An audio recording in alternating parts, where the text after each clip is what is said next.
pour être compté parmi les vivants en ces instants. C'est toi qui as voulu que nous puissions être aujourd'hui en ces lieux. Il n'y a pas d'hasard sur cette terre. Tu savais qu'aujourd'hui, à cette occasion du retour de ta fille à la maison, nous serons en ces lieux. C'est pour cela que nous t'invitons afin que tu puisses prendre la première place au milieu de nous, que tu puisses prendre la direction de toutes choses en ces lieux. Laisse que chaque personne qui est venue en ce lieu puisse être bénie d'une façon exceptionnelle. Et que chacun puisse rentrer jusque dans sa maison, car nous sommes venus accompagner une fille de Dieu et nous sommes appelés à rentrer tous en paix. Bénis Seigneur le peu de temps que nous avons passé ici ensemble, sois le Maître et le Seigneur pour chacun au nom du Seigneur Jésus-Christ. Bénis chaque nourriture, boisson, tout ce qui s'est fait en ces lieux, que tout soit sanctifié par ta parole, au nom du Seigneur Jésus-Christ. Amen. Je voudrais d'abord, avant de commencer, remercier l'équipe qui est en train d'organiser, qui a organisé tout ce que nous avons comme programme. Et je remercie aussi le révérend David pour le sermon qui a été merveilleux parce que il a presque tout. Alors je me suis dit, qu'est-ce que je vais parler? Parce qu'il a déjà presque tout. Alors Dieu va donner quelque chose qui n'est pas peut-être très capital, mais qui peut nous interpeller. C'est pour cela, si vous pouvez souffrir une minute seulement, que nous puissions nous lever pour la lecture de la parole.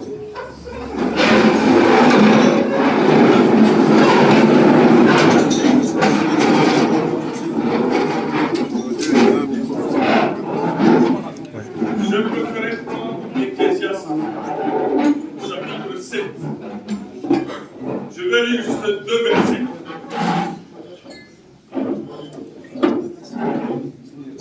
Nous lisons au nom du Seigneur Jésus-Christ. Une bonne réputation vaut mieux que le mot parfait. Et le jour de la mort que le jour de la naissance. Mieux vaut aller dans une maison de deuil que d'aller dans une maison de festin. Car c'est là la fin de tout homme. Et celui qui vit prend la chose à cœur. Vous pouvez vous asseoir.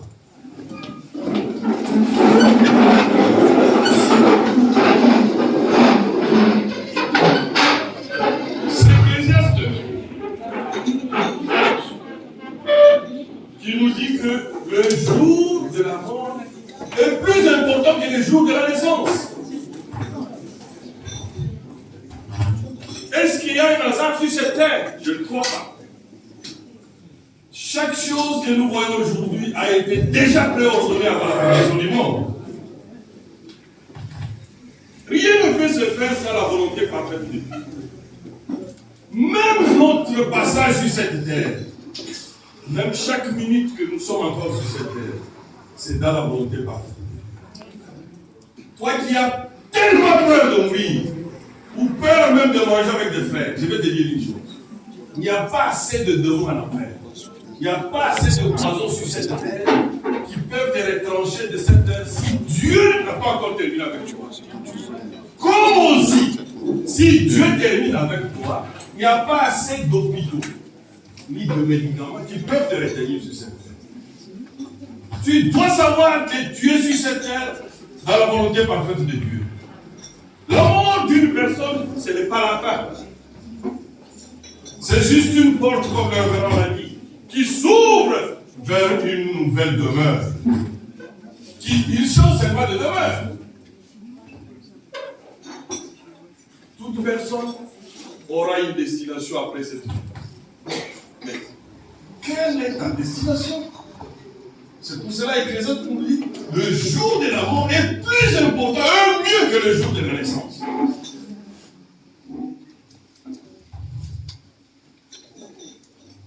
Moi, je me suis dit, comment le jour de la mort peut être plus important que celui de la naissance? Pourquoi? Parce que le jour de la mort détermine ta destinée éternelle. Le jour de ta naissance, tout le monde le connaît. Personne ne connaît les jours de sa mort. C'est pour cela qu'Ecclésiaste veut nous dire que nous puissions penser à cela chaque jour. Parce que tu ne peux pas être sur la terre sans penser au dernier jour que tu pourras passer sur cette terre. Et comment tu peux mieux le penser?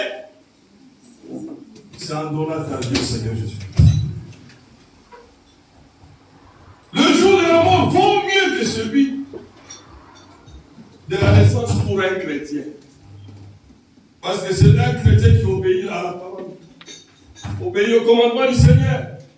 Qui a un merveilleux séjour qui l'attend de l'autre côté. Mais le jour de la mort devient un désastre pour celui qui ne vit pas la parole de Dieu. On va dire les choses telles qu'elles sont. Si tu ne donnes pas ta vie aujourd'hui, au Seigneur Jésus-Christ, qui est en train de frapper à la porte de ton corps, maintenant même, il est plus tard que tu puisses le penser. Pour un chrétien, le jour de la mort, c'est un jour de victoire. Un jour de victoire. Au frère Branham est allé voir son père dans la foi, qu'il appelait Charles Israël Bosworth. Il a dit, je peux prier pour toi. Frère Bosworth, il dit, je ne suis pas malade. Je voulais seulement te rencontrer avant de traverser de l'autre côté. Oui, c'était une victoire pour lui ce jour-là. On ne peut pas continuer à penser qu'on sera dans cette vie qui continue toujours comme ça. Non. Tu es un chrétien. Tu veux. Tu es dans l'obligation de préparer aussi le jour de ta mort. J'ai parlé plusieurs fois avec notre soeur. Elle était bien préparée. Elle n'avait même pas peur de la mort. Parce qu'un chrétien n'a pas peur de la mort. Vérifie aujourd'hui le niveau que tu as peur de la mort dans ton âme. Ça va déterminer si tu as déjà marché avec Christ ou bien tu n'as pas encore commencé à marcher avec Christ. Si tu as encore très peur de la mort, il faut que je vous dise que tu n'as pas encore fait une expérience personnelle avec le Seigneur. Parce que celui qui a déjà eu cette expérience-là, c'est fini pour lui. Rien ne peut l'empêcher de rencontrer le Seigneur. C'est pour cela même Paul pouvait dire, comme le révérend a dit, la mort m'a mené en guerre. Aujourd'hui, notre soeur, je peux te dire, quel était ce grain-là qui a atteint la perfection, qui a atteint la maturité, qui est allé au grenier. Tu ne peux pas mettre un grain sans vie dans le grenier. Tous les agriculteurs le savent. Ils gardent le meilleur grain pour la prochaine saison. Parce que quand on va les planter, ils vont germer. Quelle est la prochaine saison? C'est le grand jour que la trompette du ciel va sonner. Pour les fils et les filles de Dieu vont encore ressusciter. Pour prendre vie. Mais ça ne sera plus dans ces corps qui est au milieu de plusieurs maladies. Mon frère, ma soeur, un chrétien ne meurt pas. Alors vous pouvez vérifier, c'est Acte 7:60. La Bible dit, Étienne s'endormit. Est-ce que tu es sûr que le jour que tu vas quitter cette terre de s'endormir? Il faut voir. Beaucoup de fils et de filles de Dieu, quand ils partent en paix. Mais moi j'ai déjà vu aussi d'autres, quand le moment est arrivé pour partir, ils commencent à s'agiter. Ils commencent à taper tout le monde, à injurer tout le monde. Ça prouve que la fenêtre qu'on lui a ouverte lui a montré où est-ce qu'il est en train de partir. Mon frère, ma soeur, c'est maintenant qu'il faut préparer ces jours-là. Ce n'est pas demain. Oh, je suis encore jeune, je l'ai temps, c'est bon. Oui, je vais te poser une question. Combien sont nés avec toi le même jour sont encore en vie aujourd'hui? Ce calendrier-là, c'est Dieu qui les tient. Personne ne tient ce calendrier-là. Personne ne connaît. Tout le monde connaît les jours de sa naissance. Nous fêtons les jours de notre naissance, mais personne ne connaît les jours de sa mort. C'est un mystère. Mais tu es passager. Est-ce que tu es prêt de rencontrer le Seigneur?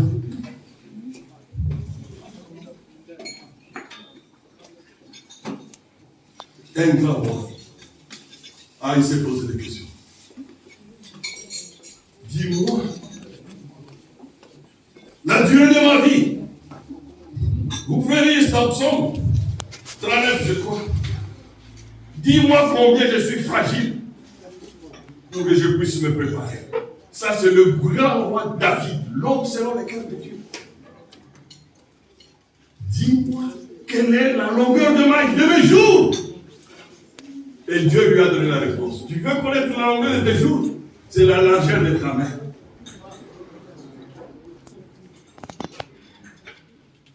Mais nous trouvons toujours une bonne occasion pour se justifier, pour ne pas aller à l'église.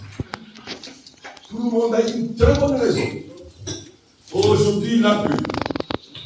Aujourd'hui, j'avais un rendez-vous très important. Aujourd'hui, j'avais ça. Tout le monde trouve toujours une bonne raison pour ne pas aller à l'église, pour préparer le jour de sa mort. Mais les jours qu'on a un rendez-vous d'argent, même s'il pleut, tout le monde est prêt pour aller à ce rendez-vous-là. Tu peux même arriver 2 heures avant l'heure. Mais là où l'argent va te servir pour quelques jours, mais ton âme va vivre éternellement un jour. Le Seigneur dit, c'est lui qui m'honore, je veux aussi l'honorer.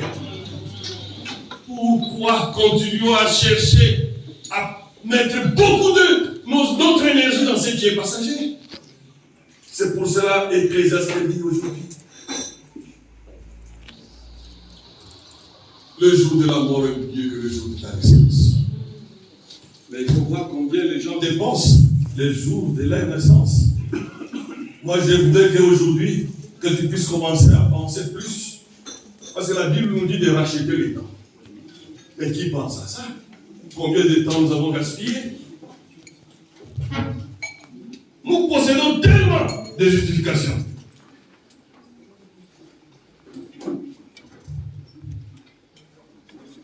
Que penser à notre jour de la mort, c'est le dernier souci. Penser où tu passeras l'éternité est le dernier souci, le cadet de tous nos soucis. Alors que cette vie, c'est une ombre seulement. C'est le négatif, mais le positif est de l'autre côté. Je ne vous parle pas pour vous faire peur, mais je vous montre la vérité. C'est aujourd'hui que tu dois prendre la meilleure décision de ta vie. Dieu ne frappe pas éternellement à ta porte. Il donne l'occasion à chaque homme. Et cette durée-là n'est pas éternelle pour tout le monde. Si tu ne saisis pas au bon moment, tu risques de traverser la ligne de démarcation. Il y en a dans la Bible. Tu connais l'histoire du jeune homme riche avec le pauvre Lazare. Il avait eu l'occasion de rencontrer le maître lui-même. Mais quand il a rejeté l'offre la plus importante, le frère Branham dit, il serait Pierre, il serait Paul à côté de Jésus. C'est à cause de quelques fermes qu'il avait. Quelques billets de banque qu'il avait. Je vais vous dire aujourd'hui, vous savez que tout ce que nous avons dans la banque, là, ce n'est pas l'argent. Ce sont des chiffres.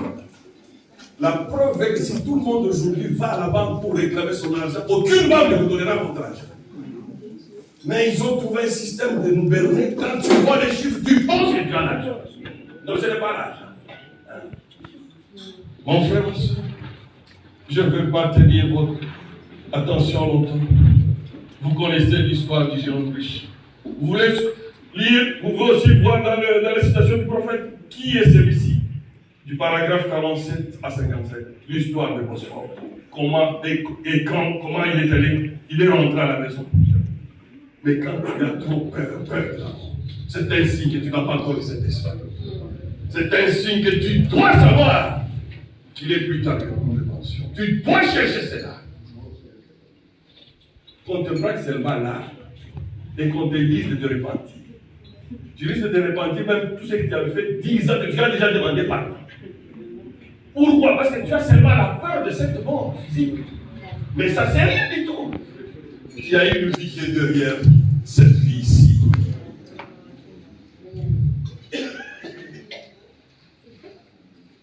Vous voulez une preuve?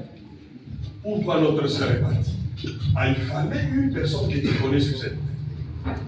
Aujourd'hui, s'il y a la résurrection de ça, Pierre peut ressusciter, entrer ici, personne ne connaît Pierre. Parce que nous n'avons pas vécu avec Pierre.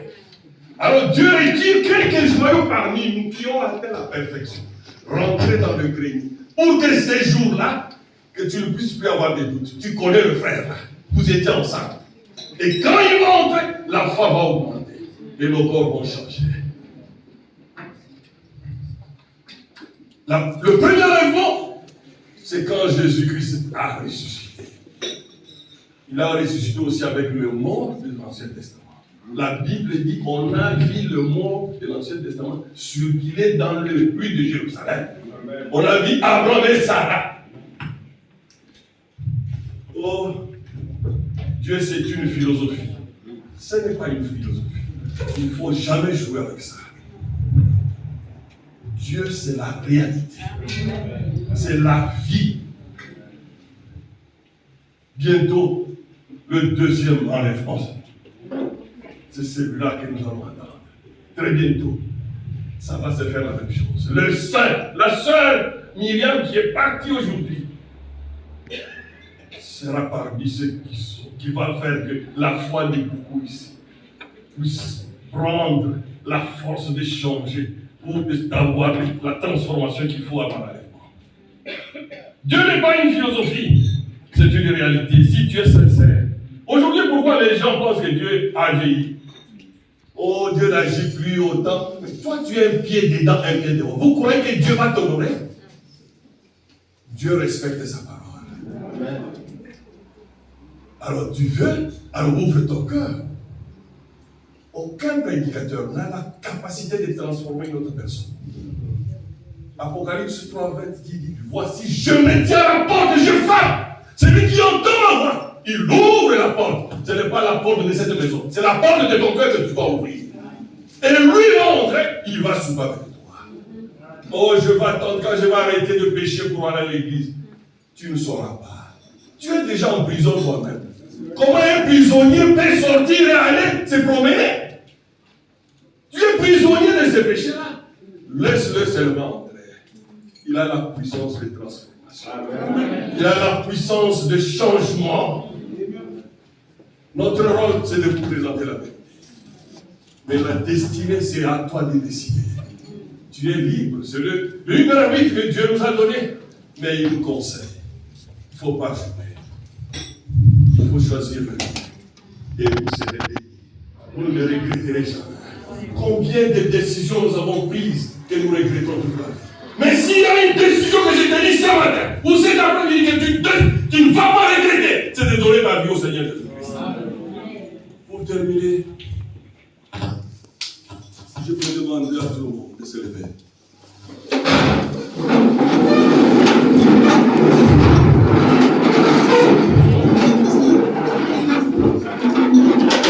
veux que chacun puisse parler à Dieu. Pour que nous puissions maintenant changer notre façon de faire. Que nous puissions prioriser dans notre vie maintenant. Que le Seigneur puisse nous aider à nous préparer au jour de la mort. Quelques minutes, tu peux parler à ton Dieu, qu'il t'aide aussi à penser. C'est pour cela la Bible dit, il est préférable d'aller dans la maison de Dieu que d'aller dans une maison de festin. Oui, parce que quand on est ici, on est avec notre soeur. Elle était vivante pour toi et moi. Et aujourd'hui, Dieu l'a rappelé. Alors Dieu te dit aujourd'hui, le jour de la mort est mieux que le jour de ta naissance. Que chacun parle à son Dieu. Et je vais appeler le pasteur David qui continue avec lui.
Jésus-Christ, nous voulons te remercier, Seigneur, que tu nous donnes toujours des occasions de donner notre vie à toi, Seigneur.